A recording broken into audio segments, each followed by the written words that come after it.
রাধে রাধে, হরে কৃষ্ণ সব্বাইকে। আজ আমি ২ গোপালের একসাথে সেবা করব, সেটাই আজকের এই ভিডিওতে তোমাদের সাথে শেয়ার করব। এই লাড্ডু গোপাল মাত্র ৩ দিনের জন্য আমাদের বাড়িতে এসেছিল, আর আজ সন্ধ্যেবেলায় সে তার নিজের বাড়িতে ফিরে যাবে। তাই ভাবলাম আজকে একটু সুন্দর করে তেল মালিশ করে দুজনকে স্নান করিয়ে দিই। প্রতিদিনের মতো আমি আজও জনসন বেবির এই বডি অয়েলটা নিয়ে নিয়েছি। এটা দিয়ে আমি প্রথমে ছোট্ট লাড্ডু গোপালের মাসাজ করলাম, আর এখন আমার গপুকে মাসাজ করছি। তারপরে দুজনকে একসাথে স্নান করিয়ে দেব। আমাদের এখানে কিন্তু ভীষণ ঠান্ডা পড়েছে। তোমাদের কোথায় কেমন ঠান্ডা পড়েছে সেটা অবশ্যই আমাকে কমেন্ট করে জানিও।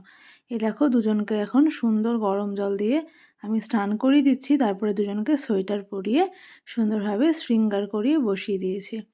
তো আজকের ভিডিওটা আমি এখানেই শেষ করব। কেমন লাগলো আজকের এই ভিডিওটা অবশ্যই আমাকে কমেন্ট করে জানিও। ভালো লাগলে চ্যানেলটাকে সাবস্ক্রাইব করে দিও। রাধে রাধে সব্বাইকে।